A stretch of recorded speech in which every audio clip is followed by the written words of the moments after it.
कृष्ण का अंतिम संस्कार कहाँ हुआ? श्री कृष्ण की अंतिम सांस की अंतिम पीड़ा वहीं से शुरू हुई। जिस क्षण राधा ने गोलोक को प्रस्थान किया, उसी क्षण से श्री कृष्ण के जीवन की ढलती संध्या शुरू हो गई। परंतु राधा की विरह वेदना ही उनकी एकमात्र पीड़ा नहीं थी। एक और श्राप था जिसने उनके जीवन की सबसे कठोर घड़ी लिख दी, गांधारी का श्राप। महाभारत का युद्ध समाप्त हो चुका था। कुरुक्षेत्र की भूमि पर केवल राख और लहू शेष रह गया था। जब गांधारी 100 पुत्रों की मृत्यु के पश्चात अपने पुत्रों की जली हुई देहों के पास पहुंची तो उसका क्रोध और दुख अवर्णनीय था। उसे झांत था कि श्री कृष्ण इस युद्ध को रोक सकते थे। वह जानती थी कि श्री कृष्ण केवल एक मुस्कान में इस महाविनाश को टाल सकते थे, परंतु उन्होंने ऐसा नहीं किया। उन्होंने धर्म की स्थापना के लिए अधर्म का अंत होने दिया, चाहे वह मूल्य किसी भी माँ की ममता हो। तभी पीड़ा से भरी गांधारी ने श्री कृष्ण को देखा, उनके पास आई और रोते हुए कहा, हे वासुदेव, आप सब कुछ जानने वाले थे, फिर भी आपने मेरे 100 पुत्रों को मरने दिया। आप युद्ध रोक सकते थे, पर आपने केवल तमाशा देखा। मेरी ममता की आग आज आपको भी छुएगी। मैं आपको श्राप देती हूँ। ठीक वैसे ही जैसे मेरा वंश समाप्त हुआ, वैसे ही यदुवंश भी नष्ट होगा और आप भी अपनी मृत्यु को अकेले अपनों से बिछुड़कर एक तीर की पीड़ा में अनुभव करेंगे। श्री कृष्ण ने गांधारी के श्राप को शांत मन से स्वीकार किया, क्योंकि वह जानते थे यह भी उसी लीला का एक भाग है। जिस न्याय को वह लेकर आए थे, उसी न्याय की अग्नि अब उनके अपनों को भस्म करेगी। गांधारी का श्राप, राधा की जुदाई और यदुवंश का अंत, यही वो अंतिम अध्याय थे जिसने श्री कृष्ण के मानवीय रूप को सबसे गहरे दुख से भर दिया। अब जानिए कैसे त्रेता युग में श्री राम द्वारा दिया गया वरदान बना द्वापर में श्री कृष्ण की अंतिम लीला का कारण। अगर आपको श्री कृष्ण की अंतिम सांस के बारे में आगे बढ़ाना है तो चैनल को सब्सक्राइब करें। त्रेता युग का वह समय था जब राम ने रावण का वध कर अयोध्या लौटकर राम राज्य की स्थापना की थी। एक शाम अयोध्या के समीप एक तपस्वी राक्षस आया। नाम था जरासुर। वह युद्ध नहीं चाहता था,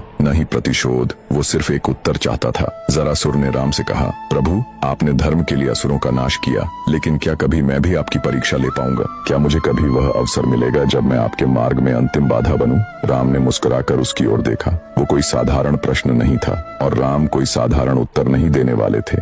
राम बोले, जब मैं द्वापर में श्री कृष्ण रूप में जन्म लूंगा तब तू मनुष्य रूप में जन्मेगा और वही जीवन तुझे वह अवसर देगा जिसकी तू आज याचना कर रहा है। तेरे हाथों ही मेरी लीला इस धरती पर पूर्ण होगी, ये मेरा वचन है। जरासुर झुक गया। उसने नहीं जाना कि वह वचन युगों बाद एक महारहस्य का कारण बनेगा। समय बीतता गया, युग बदले और द्वापर में वो वचन धीरे धीरे श्री कृष्ण के अंतिम क्षणों की ओर बढ़ने लगा। जब लीला पूरी हो चुकी थी और ब्रह्मांड का सबसे बड़ा प्रेमी अपने सबसे गहरे अकेलेपन में डूब चुका था, वो द्वारका का अंत था। सब कुछ समाप्त हो चुका था। यदुवंश का नाश, रणभूमि की गूंजती चीत्कार और अपनों की ही तलवारों से बिखर चुका भविष्य। श्री कृष्ण अब अकेले थे। न सुदर्शन उनके हाथों में था, न अर्जुन उनके पास, न राधा, उनके हृदय के सबसे निकट वाली आत्मा। श्री कृष्ण एकांत में द्वारका से बहुत दूर एक शांत वन में पहुंचे। वहीं एक पुराना पीपल का पेड़ था। उसी की छाया तले बैठ गए। उनके गले में वही बांसुरी लटकी थी जो कभी राधा के लिए बजती थी। धीरे धीरे आंखें बंद की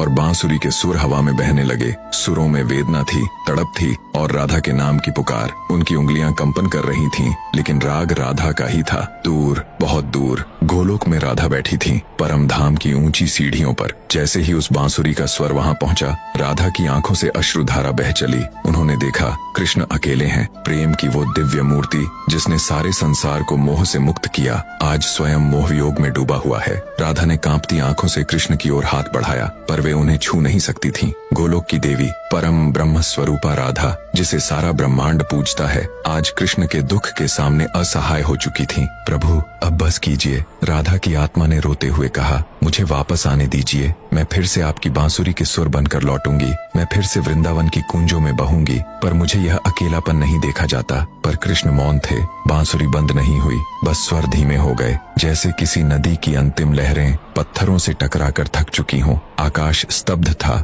धरती निःशब्द थी और समय उस क्षण के आगे बढ़ना भूल गया जब ईश्वर भी थक गया। धीरे धीरे सांझ उतर रही थी। पीपल का वह पेड़ जो वर्षों से बस एक साक्षी था, आज श्री कृष्ण की अंतिम सांसों का गवाह बनने जा रहा था। उसकी जड़ों के पास एक थकी हुई देह बैठी थी। वो देह जिसने पूरे युग को चलाया, जिसके इशारे पर धर्म टिका रहा, आज वही देह कांप रही थी, अकेली, शांत और टूटी हुई। कृष्ण की आंखें बंद थीं, लेकिन मन में बवंडर चल रहा था। एक जीवन जिसमें कभी विश्राम नहीं मिला। मैं जन्मा तो माँ की गोद भी पूरी नहीं मिली। देवकी की कोख से जन्म लिया, पर पहली बार जब आंख खोली मेरे चारों ओर जेल की दीवारें थीं। माँ यशोदा ने पाला, पर जन्म देने वाली माँ को देखने तक न मिला। माँ के स्पर्श की तलाश, बालपन की मासूम हंसी, कभी जी नहीं सका। जिस उम्र में बच्चे कंदमूल खाते हैं, मैं राक्षसों से लड़ा और फिर आया प्रेम। राधा मेरा सबसे सुंदर, सबसे निर्मल अनुभव। पर क्या मिला? न नाम के साथ जुड़ सकी, न साथ के साथ जीवन भर चल सकी। मैंने प्रेम किया पर निभा न सका।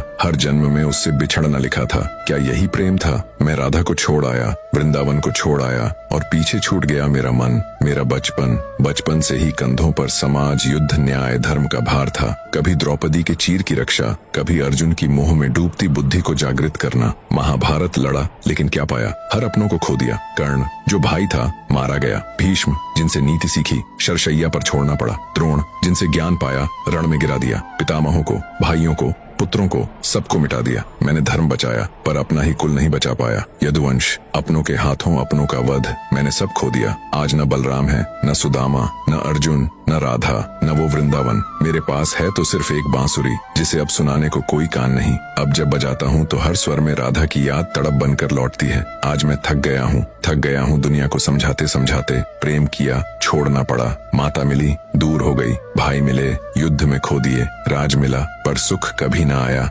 इतना सब सहने के बाद भी आज मेरी अंतिम सांसें हैं और मैं अकेला हूँ इस पीपल के नीचे, जहाँ कोई नहीं है सिवाय मेरी टूटी बांसुरी के। शायद अब यही ठीक है। शायद अब राधा के पास लौटने का समय आ गया है। शायद अब मैं भी विश्राम का अधिकारी हूँ। धीरे से श्री कृष्ण बांसुरी को होठों से हटाते हैं और दोनों हाथों से उसे मोड़ते हैं। एक टुक बांसुरी टूट जाती है। राधा की स्मृति कृष्ण की आत्मा के साथ टूटकर उस पीपल के नीचे कहीं खो जाती है। अब बस एक शांति है, गहन, गूंजती हुई, जैसे स्वयं समय थम गया हो। पीपल के पेड़ के नीचे श्री कृष्ण जमीन पर लेटे हुए थे। आंखें आसमान की ओर थीं। बांसुरी अब भी उनके होठों से सटी थी, लेकिन अब कोई धुन नहीं निकल रही थी। शरीर थक चुका था, मन शून्य हो गया था। तभी दूर जंगल में शिकारी जरा अपने शिकार की तलाश में भटक रहा था। उसकी नजर श्री कृष्ण के चरणों पर पड़ी। गेरुआ पीतांबर की सुनहरी चमक और पैर का अंगूठा। दूर से देखा तो उसे लगा कोई हिरण झाड़ियों में छिपा है। जरा ने धनुष उठाया, बिना सोचे विचारे बाण चढ़ाया और चला दिया। बाण हवा चीरता हुआ सीधा श्री कृष्ण के पैर में आकर लगा। प्रभु,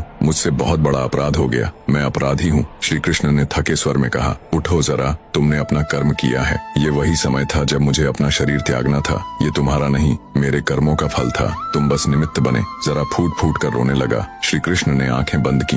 मैंने जन्म लिया, अपने कुल को नष्ट होते देखा, धर्म के लिए अपनों को खोया। हर जीवन में प्रेम पाया, पर उसे पूर्ण नहीं कर पाया। पर आज अब विश्राम का समय है। धीरे धीरे उनका स्वर मंद पड़ता गया। अंतिम सांस लेते हुए उनके होठों से एक शब्द निकला, राधे राधे, और श्री कृष्ण ने देह त्याग दिया।